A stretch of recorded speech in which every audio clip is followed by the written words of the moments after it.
Patriot here. Now this is part 2 of this little video, sort of bringing back some of the old construction. I did mention earlier on, if you look over here on the side, we were using OSB, and that was vinyl sided. We're getting rid of the vinyl there, but we're putting up OSB and then T111. We're going to put a vapor barrier between the T111 paneling and the OSB with tar paper.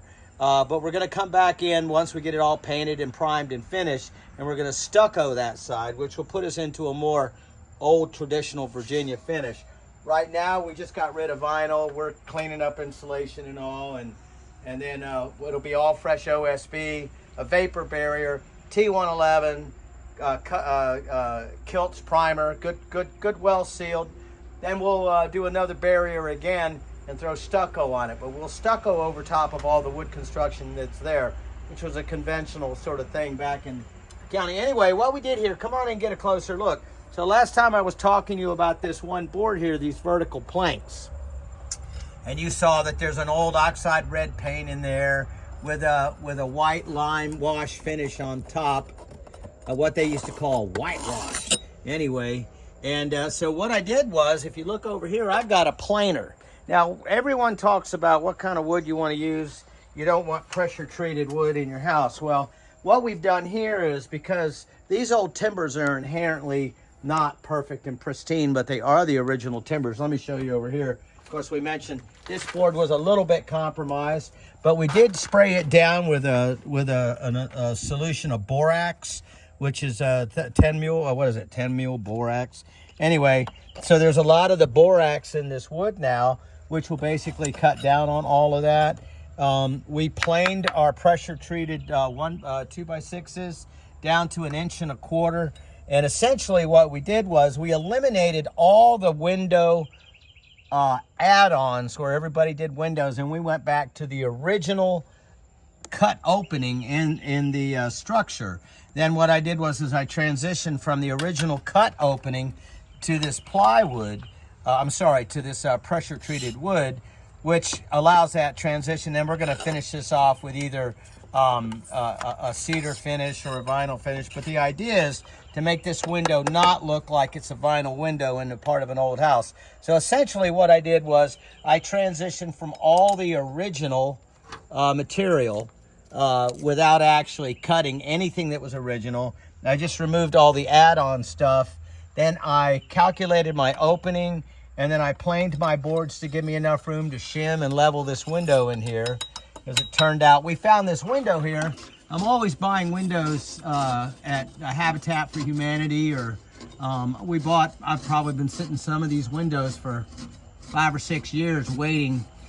So whenever you find these nice double-paned insulated vinyl windows, I think I'm going to be able to make this vinyl window once we get the trim in here to where from the road you won't even know that it's a vinyl window. And we'll go to the conventional wood trim out. I may try to grab some wood from some houses that was demolished, but I do have the original, part of the original trim that's here. So I'm going to try to use the original source materials with the exception of modernizing the guts of the window, but still using the other trim. So my wife said I have to take the label off. I can't brag on what a savings I got on my secondhand window, although arguably the window has never been used.